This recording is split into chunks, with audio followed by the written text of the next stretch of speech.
Baik, Assalamualaikum warahmatullahi wabarakatuh. Saya Alana Oktavia Romsari Wijatmiko dengan NIM akhir 266. Video ini merupakan tugas untuk memenuhi ujian tengah semester saya dalam mata kuliah Hukum Tata Negara. Dan video ini akan berisi wawancara yang memberikan gambaran mengenai peran partai politik dalam menghasilkan kader yang bersih dari KKN. Di sini sudah ada Bapak Muhammad Mustafa SHMH, selaku anggota DPRD Komisi 4 Kota Batam dari fraksi PKS. Assalamualaikum Bapak.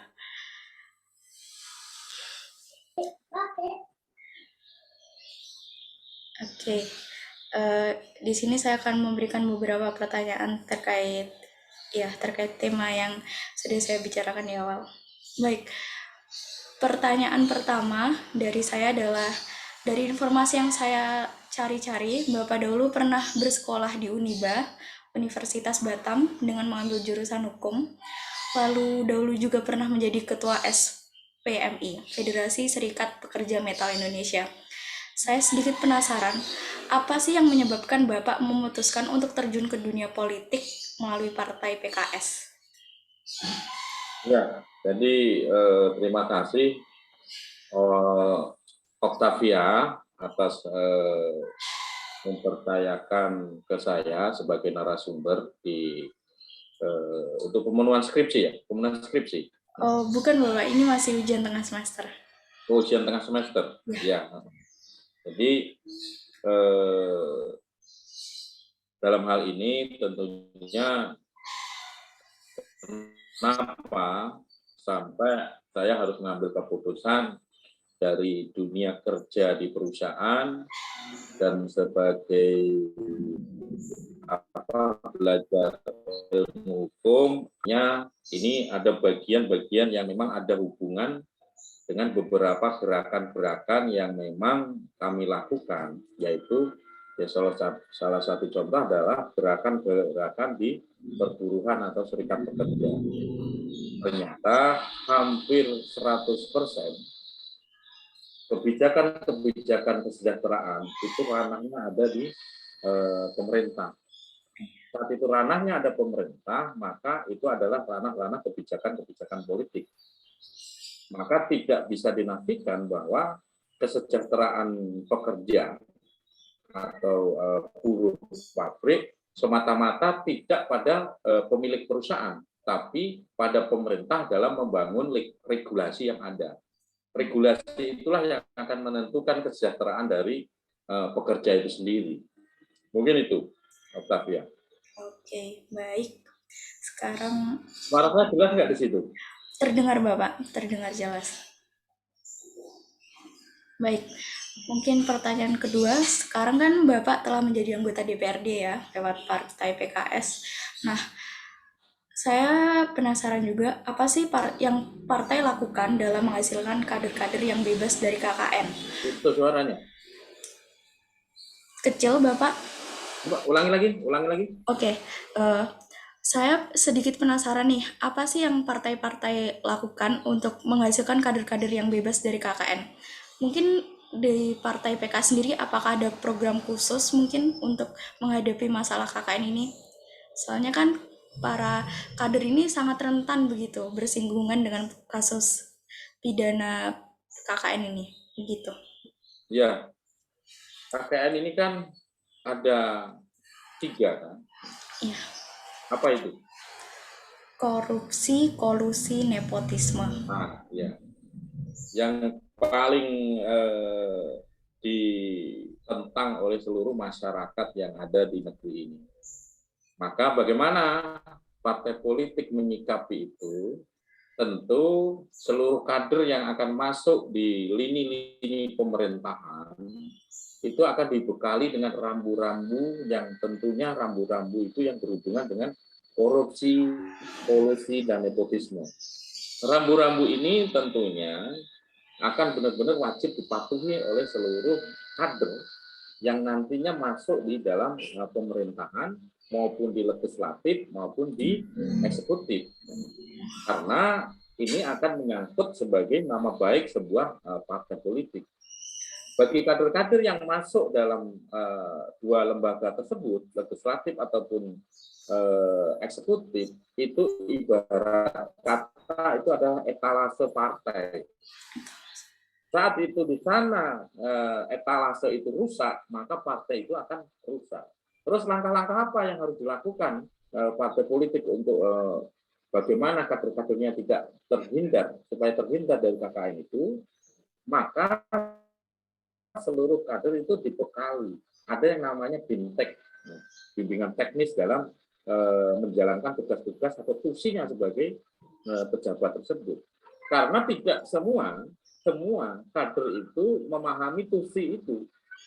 Dengan politik yang sekarang, yang politik mohon maaf, ini pemilihan langsung, wali kota pun pemilihan langsung, terus gubernur pemilihan langsung, kemampuan dalam menjalankan roda pemerintahan dan pemahaman tentang aturan-aturan pemerintahan itu tidak menjadi nomor satu untuk menjadi pemenang, tapi popularitas orang kandidat calon itu menjadi nomor satu. Kalau dia populer, dia popularitas tinggi dan disukai masyarakat, maka dia akan terpilih.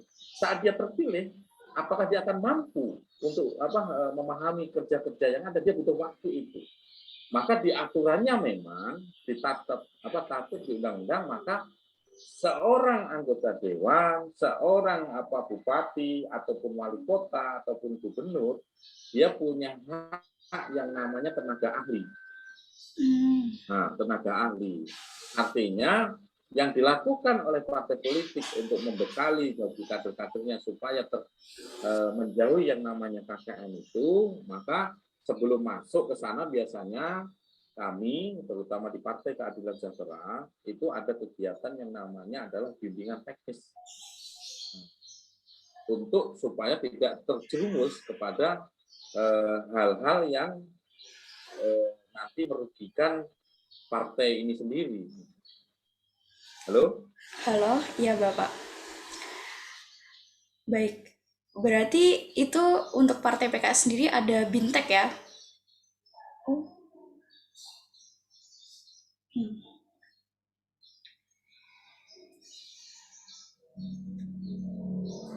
Oh. Baik. Putus, Okta. Iya, Bapak. Mungkin sinyalnya bermasalah. Oke.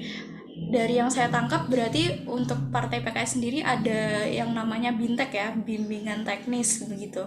Agar para kader dari Partai PKS terhindar dari tindak pidana seperti KKN ini.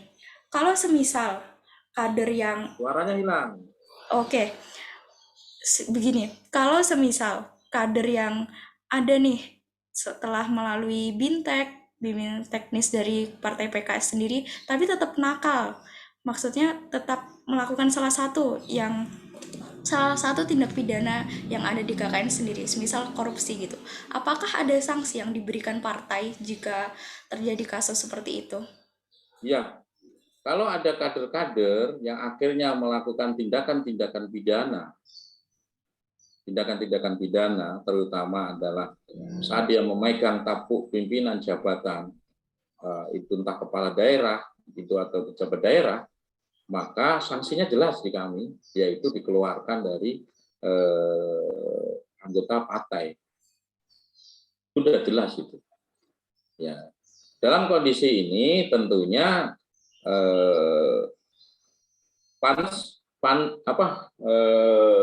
putusan itu akan diberikan setelah ada keputusan ingkrah dari pengadilan itu sendiri. Seperti itu.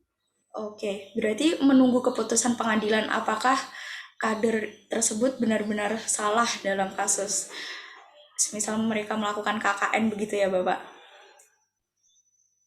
Iya, betul. Jadi kita harus nunggu secara ketetapan hukum yang ingkrah. Kenapa? Karena ini dunia politik. Di dunia politik itu ada yang nggak salah pun bisa salah. Ada yang mungkin ada hal-hal yang itu perlu memang wajib itu kehati-hatian dalam mengambil keputusan. Seperti itu, maka keputusan itu akan diambil setelah ada keputusan ingkrah dari pengadilan bahwa dinyatakan kader kita bersalah, melanggar pasal ini bla bla bla bla, maka dia harus dijatuhi hukuman ini, maka secara otomatis jatuhlah sanksi yang ada dari partai itu sendiri. Seperti itu. Bapak tadi mengatakan bahwa dalam politik itu bisa terjadi yang tidak bersalah menjadi salah. Kalau semisal kader politik tersebut tidak bersalah tapi menjadi salah, itu partai PKS menyikapinya bagaimana? Hal seperti itu, bahwa contoh sampai hari ini, ada satu kasus yang sampai hari ini, yang kami juga masih belum kalau bahasanya sepakat dengan kesalahan itu, yaitu waktu itu kasus Presiden PKS LHI yang masalah dituduh dengan korupsi impor daging sapi. Tapi pada posisi yang bersamaan, partai politik waktu itu PKS lagi naik-naiknya popularitasnya. Jadi ada yang menurut kami yang memang tidak bisa terbaca oleh hukum, tidak terbaca oleh masyarakat, tapi terbaca oleh yang namanya pertarungan politik. Siapapun saat itu pertarungan politik di zaman sejarah manapun, pertarungan politik itu kadang memakan korban. Korban itu bisa korban penjara, bisa korban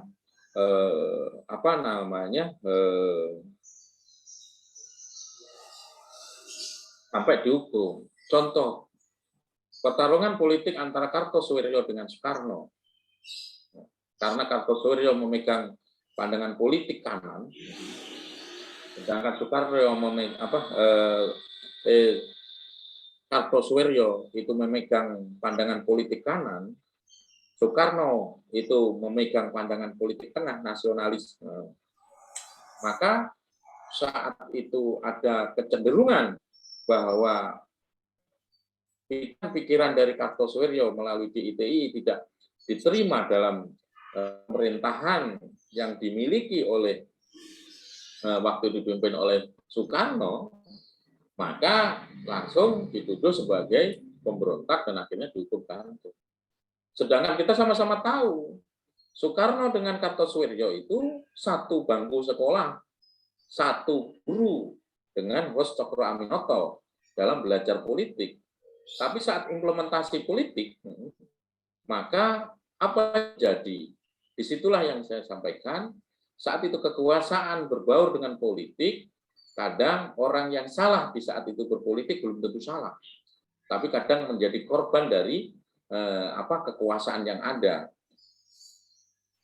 Nah, pandangan hukum yang kita sepakati hari ini, KUHP ataupun di hukum untuk korupsi, kita menggunakan hukum lex spesialis, kalau nggak salah Undang-Undang Nomor 19 tahun 2020 ya, atau 2020. Itu kan lex spesialis. Kalau KUHP kita masih KUHP zaman Belanda.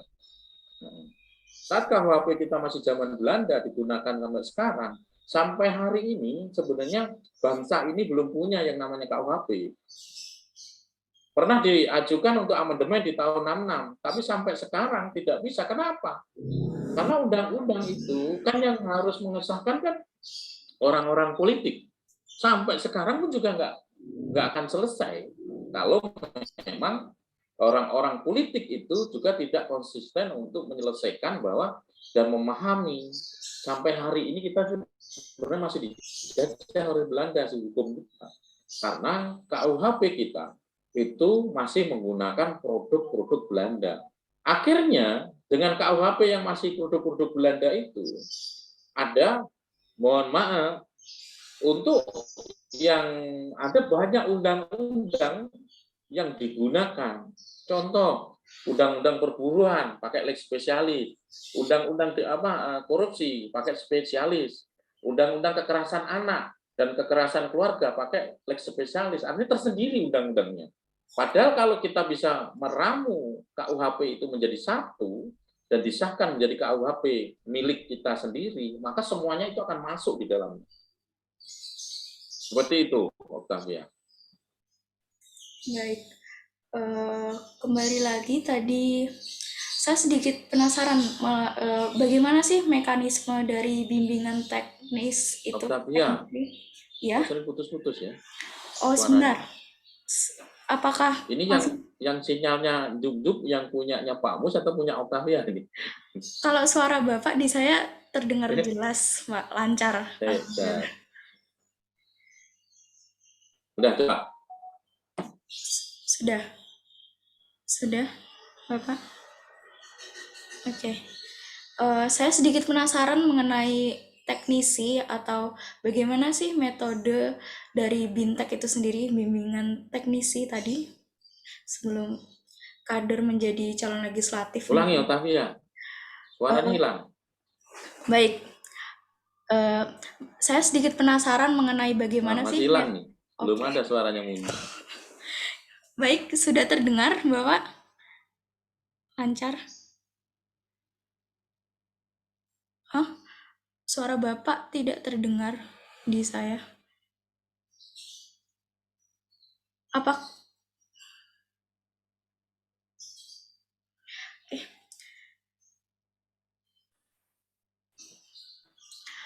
bagaimana Nah, Bapak? Terdengar? ya, udah. Nah, ya, udah. Baik.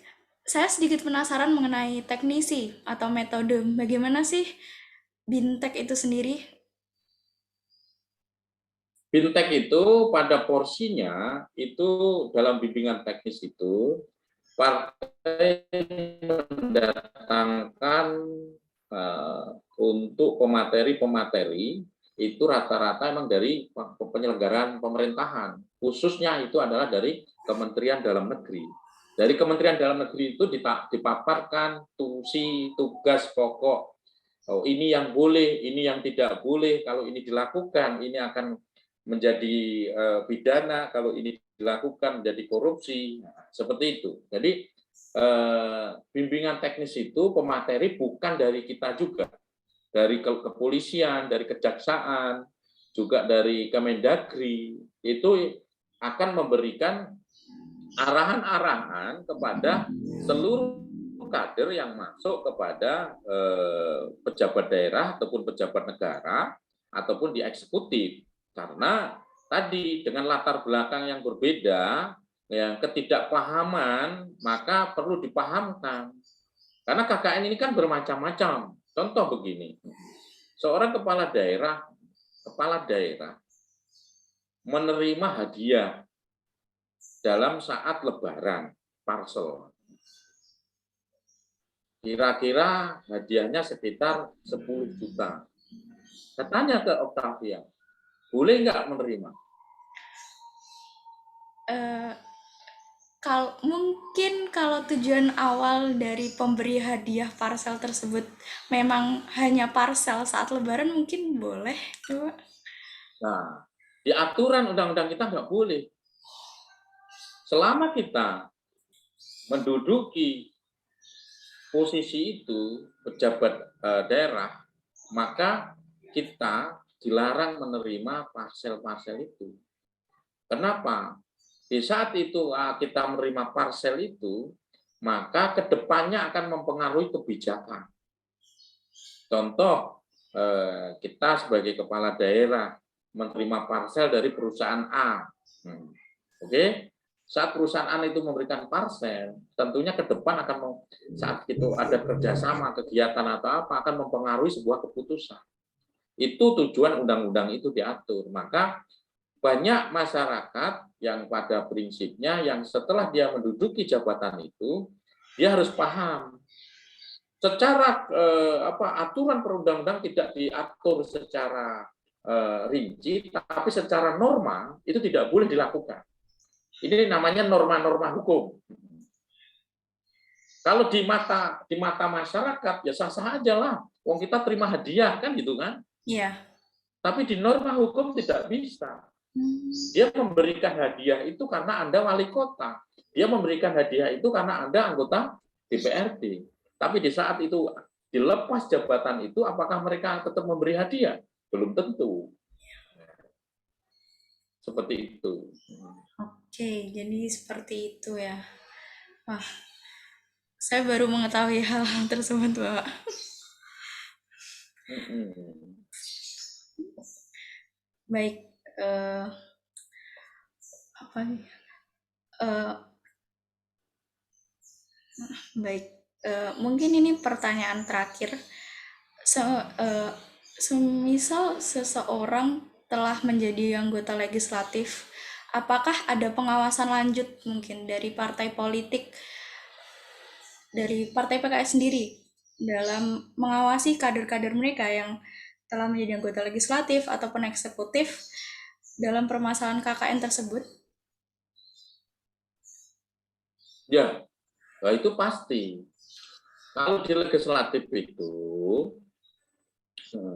maka nanti di dalam contoh di DPRD kota, contoh di Kota Malang ya, Kota Malang, DPRD yang di di Provinsi Jawa Timur, DPR RI. Nah, itu kan sebenarnya perwakilan politik yang dilembagakan dalam bentuk DPRD itu. Maka kontrolnya sangat jelas, kontrol partai politik pasti sangat jelas. Makanya di sana di DPRD itu ada namanya fraksi.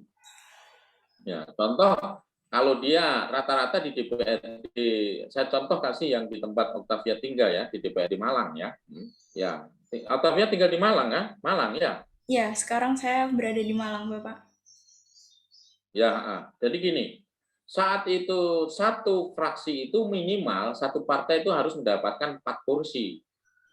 Ya, Ya, baru bisa mendapatkan legitimasi menjadi satu fraksi partai A gitu kan. Kalau ini satu fraksi Partai Keadilan Sejahtera.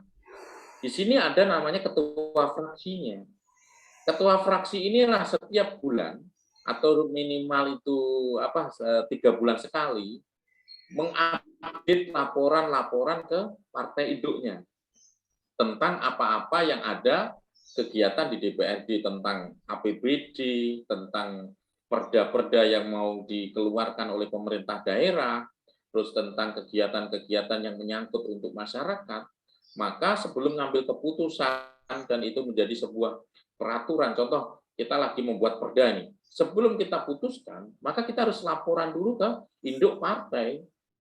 Induk partai menyampaikan bahwa apakah ini perlu disetujui dengan penjelasan yang kita jelaskan melalui fraksi yang ada tadi, ternyata disampaikan oleh partai dinyatakan, oh tidak usah disahkan. Maka karena anggota dewan ini etalase partai yang di DPRD melalui fraksinya, dia akan melakukan informasi saat paripurna bahwa partai PKS menolak perda ini untuk disahkan.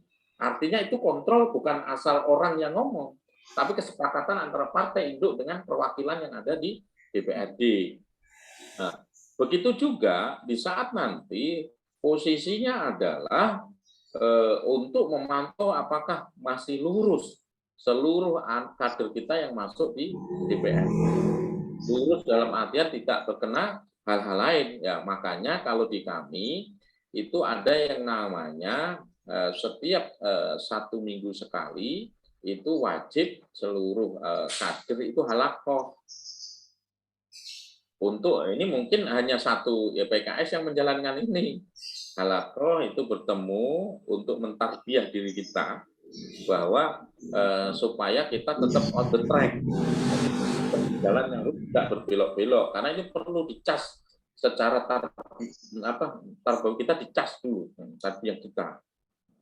Ini maka kalau dibilang apakah kontrol partai ada, sangat masih ada, karena sejatinya jabatan yang ada di DPRD itu partai bisa mengganti.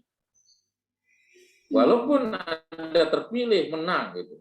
Tapi karena ada hal lain partai menganggap perwakilan yang ada di DPRD itu ternyata kurang menguasai ataupun akan ada terjadi masalah, maka partai bisa mengeluarkan surat dengan mem-PAW itu digantikan dengan nomor yang lain.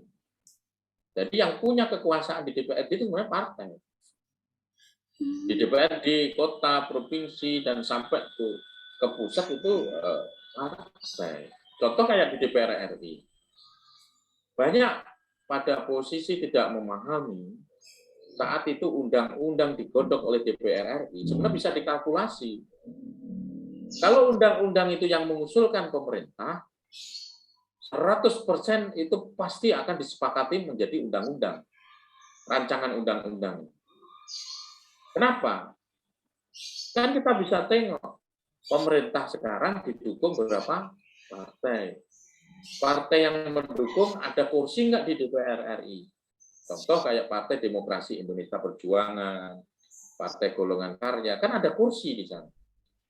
Tidak mungkin sebuah undang-undang usulan pemerintah itu Partai Demokrasi Indonesia Perjuangan dan Partai Golongan Karya ataupun partai yang mendukung pemerintah itu menolak. Dia akan menyetujui. Perintahnya dari mana? Perintahnya dari partai. Pelaksananya siapa? Anggota dewan yang ada duduk di DPR RI. Makanya bisa dipastikan undang-undang yang usulan pemerintah itu akan disahkan. Terus masyarakat sekarang tanya, siapa sekarang menjadi kontrol society-nya? Kontrol society-nya adalah masyarakat. Ya. Maka untuk menghentikan proses-proses itu sekarang ya mau nggak mau karena posisi apa namanya DPR RI sebagai pengawas, ya, pengawas pemerintahan itu kan tidak berjalan, maka kontrol sosial apa society-nya ada di masyarakat. Maka terjadilah yang demo-demo kayak kemarin, ada demonstrasi. Sah nggak sah secara aturan perundang-undangan menyampaikan pendapat di muka umum itu juga sah secara undang-undang, nggak masalah. Jadi gitu, Octavia. Oke, baik. Terima kasih. Penjelasan yang cukup jelas dari Bapak Muhammad Mustafa sendiri. Eh, baik, saya akhiri ya Bapak. Oke. Ya, sudah Terima cukup. sudah cukup. Terima Ya, kasih ya. atas partisipasi dan ketersediaan Bapak menjadi narasumber interview untuk tugas saya kali ini. Terima kasih juga atas penjelasannya yang cukup jelas menurut saya. Semoga Bapak sukses terus, sehat terus ke depannya dan semoga menjadi wakil rakyat yang menjalankan program positif untuk membantu rakyat. Terima kasih Bapak. Amin. Yuk sama-sama. Baik. Assalamualaikum. Waalaikumsalam warahmatullahi wabarakatuh.